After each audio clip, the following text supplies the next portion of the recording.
శ్రీమాత్రే నమః. ధర్మస్థలను అప్రతిష్ట పాలు చేయడానికి ఇటు ఇండియాలో కొంతమంది, అటు ఇంక ఇంటర్నేషనల్ వైడ్ గా కొంతమంది జర్నలిస్టులు ఎన్ని రకాలుగా దాన్ని డిఫేమ్ చేయడానికి ప్రయత్నించారో చూసాం.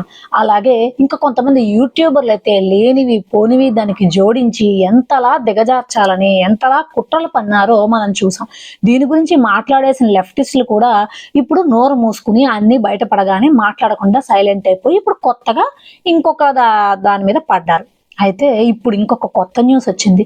అటు కేరళ స్టోరీ, కాశ్మీర్ ఫైల్స్ ఇవన్నీ అబద్ధాలు, జరగలేదు అంటూ లేటెస్ట్ గా ఒక లెఫ్టిస్ట్ మాట్లాడే ఒక యూట్యూబర్ ఒక ఆమె ఉంది. ఆమె అంటూ చెప్తుంది ఏంటంటే, ఈ సినిమాలకి ప్రొడ్యూస్ చేసినటువంటి వ్యక్తి మార్వాడి అట. ఇది బీజేపీ ప్రోపగాండా సినిమా కాబట్టి ఈ సినిమాకి ప్రొడ్యూస్ చేసింది మార్వాడి కాబట్టి ఈ మార్వాడిలను గోబ్యాక్ అనాలంట.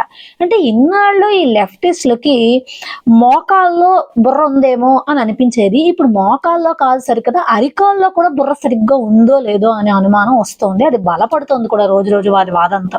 ఈ లేటెస్ట్ న్యూస్ వినండి. ఇటు యూట్యూబ్ లోని అలాగే ట్విట్టర్ లో కూడా జాతీయవాదాన్ని బలంగా వినిపించే ఒక యూట్యూబర్ ఉన్నారు. అతను లేటెస్ట్ గా ఒక వీడియో, ఇంకా అతను పాడ్కాస్ట్ కూడా రాలేదు, అతను ఒక చిన్న క్లిప్పింగ్స్ మొన్న లైవ్ లో రిలీజ్ చేశారు. అది చూసిన తర్వాత ఉత్తరప్రదేశ్ ప్రభుత్వం ఒక్కసారిగా షాక్ కి గురయ్యి ఇప్పుడు కొత్తగా ఆ దిశగా అటువైపు తన ఇన్వెస్టిగేషన్ మొదలుపెట్టింది. అసలు ఏంటో కథ తెలుసుకుందాం. హలీమా అని ఒక ముస్లిం అమ్మాయి. ఈ అమ్మాయి తన గోడు వెళ్ళబోసుకుంది మొత్తం అతని పాడ్కాస్ట్ లో అన్నమాట. ఇంకా పాడ్కాస్ట్ కూడా రిలీజ్ అవ్వలేదు. అయితే అతను లైవ్ లో పెట్టిన కొన్ని ముఖ్యాంశాల్లో ఆ అమ్మాయి చెప్పిన వింటుంటేనే వెన్నులో వణుకు పుడుతుంది. ఇంత దారుణం జరిగిందా అనిపిస్తుంది. మన కళ్ళంట నీళ్లు రాక మానవు, హృదయం ద్రవించక మానదు. అంత ఘోరం అన్నమాట. ఆ ముస్లిం అమ్మాయి చెప్తున్న విషయం, ఆ అమ్మాయి తన 1900 సమయంలో తన తల్లికి తండ్రి అయినటువంటి తాతగారు అతను ఇస్లాంలోకి బలవంతంగా మార్చబడ్డాడట.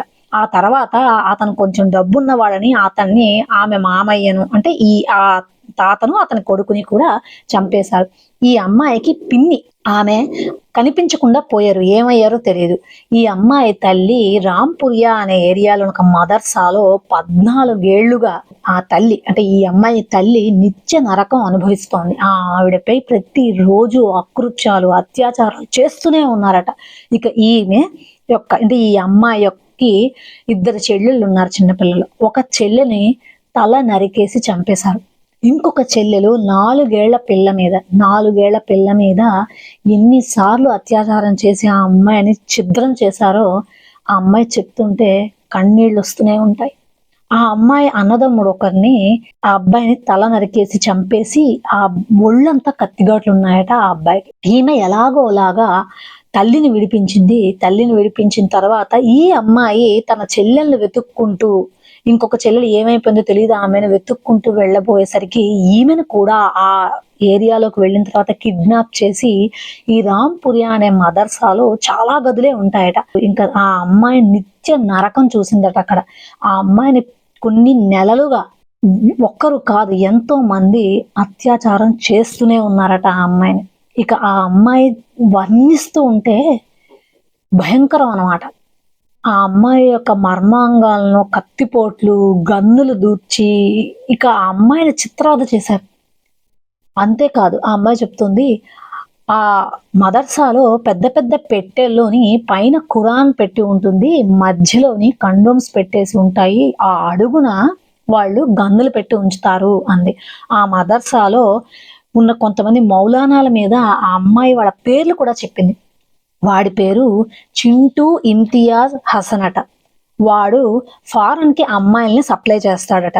ఇక వీడు ఎలా సప్లై చేస్తాడు అంటే నేపాల్ బోర్డర్ నుంచి, మరీ ముఖ్యంగా నైనితాల్, హల్ద్వాని, రుద్రా అటువైపు నుంచి సప్లై చేస్తాడట. ఇక నాద్రాబాగ్ మాస్క్ అనేది ఈ ఇమ్తియాజ్ గాడి యొక్క మెయిన్ మాస్క్ అన్నమాట. ఈ మాస్క్ లో పెద్ద పెద్ద బాక్సెస్ లో పైన ఖురాను, మధ్యలో కండోమ్స్ పెట్టి కింద ఆయుధాలు పెడతారు. వాళ్ళు వేరే దేశాలకి ఆయుధాలు కూడా సప్లై చేస్తారు. ఇక బదౌని అనే ఊర్లో అయితే పిల్లల చైల్డ్ ట్రాఫికింగ్ గురించి కూడా అమ్మాయి చెప్పింది.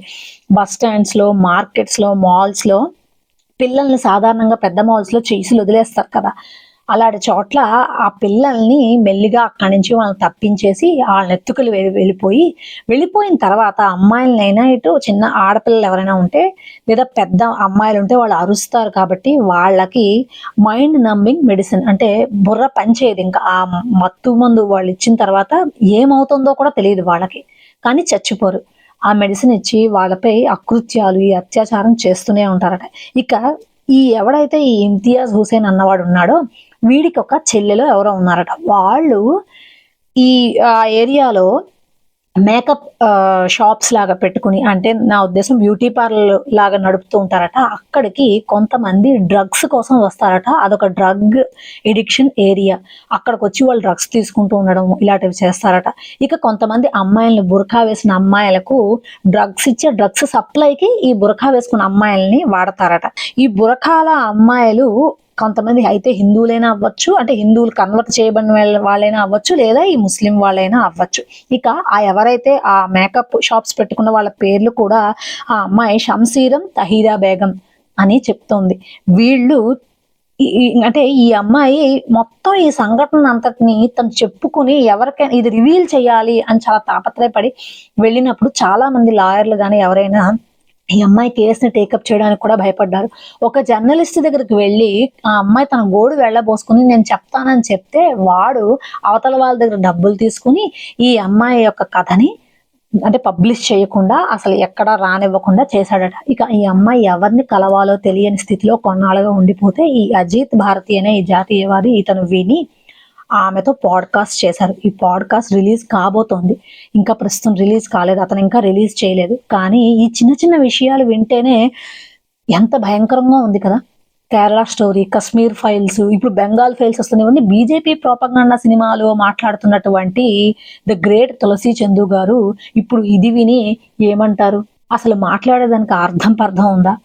ఆ అమ్మాయి ఇంకా చెప్తుంది ఏంటంటే అసలు ఇస్లాం మతంలో సోదరుడు అంటే భార్య అనే పదమే లేదా? అన్నదమ్ముడు అనేవాడు స్త్రీకి రక్షణ ఇచ్చేవాడే లేడా? ఇక్కడ ప్రతి క్షణం మా మీద జరుగుతున్న అకృత్యాలని మమ్మల్ని కాపాడే వాళ్ళే లేరా? ఈ మతం ఎంత హేయమైంది, ఎంత అసహ్యమైనది అని ఆ అమ్మాయి దాంట్లో నుంచి బయటకు వచ్చేసి తన పేరుని యశోదగా మార్చుకుందట.